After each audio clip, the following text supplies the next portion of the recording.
नमस्कार मैत्रिणींनो, वर्ष डिझायनरमध्ये तुमचं सर्वांचं मनापासून स्वागत। आजच्या व्हिडिओमध्ये आपण ब्लाऊजचे गळे गोल कसे कापावे आणि कुठे चुकतं आहे गोल कापताना, गोल प्रॉपर कुठं कापायचं आहे हे समजून घेऊया। त्यासाठी पूर्ण व्हिडिओ बघा। आता हे कटोरी ब्लाऊज आहे। कटोरी ब्लाऊज शिवण करताना बऱ्याचशा महिलांचा गोल आकार येत नाही। त्यासाठी आपण ही जी हुक पट्टी आय पट्टीची उंची आपल्या उंचीनुसार घ्यायची असते।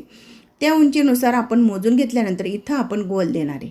आता जिथं मार्किंग केली आहे तिथंच आपण गोल राऊंड कापणार आहे। खूप पण मध्ये डीपमध्ये कापायचा नाही। डीपमध्ये कापला तर आपली शोल्डर उतरण्याचे बरेचसे प्रॉब्लेम येतात। शोल्डर उतरते, शोल्डर व्यवस्थित राहतच नाही।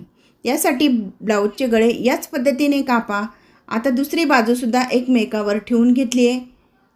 योकपट्टी जी जोडली आहे ते सुद्धा एकमेकाला टच झाले पाहिजे। या पद्धतीने हा दुसरा आकार सुद्धा कापून घेतला आहे।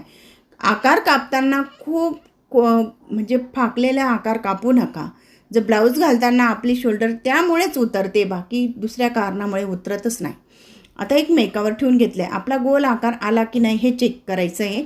आणि मग कुठे आपला चुकलं आहे का थोडंफार ते सुद्धा आपण इथं सुधरून घ्यायचं आहे। म्हणजे या पद्धतीने इकडचा गोल आकार आलेला आहे, इकडचा थोडा कमी दिसतोय, त्यासाठी आपण इथं मार्किंग करायची आहे। आता इथं कमी दिसतोय मग तिथं मार्किंग केली आहे आणि मग तिथंच कापायचं आहे असं थोडंसं। आणि इथं शोल्डरला थोडं वरती गेल्यासारखं वाटतंय, मग तिथं थोडं कापून घ्या आणि शोल्डर उतरण्याचे प्रॉब्लेम येणारच नाही। या पद्धतीने गळे कापला म्हणजे ब्लाऊजचे गळेसुद्धा मेन असतात। ब्लाऊज शिवण तर तितकं मेन असतं, पण गळे मेन असतात।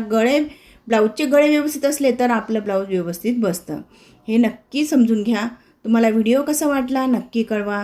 तुम्हाला माहिती कशी वाटली हे पण मला नक्की कळवा, कमेंट्समध्ये करा आणि व्हिडिओला लाईक करायला विसरू नका। धन्यवाद।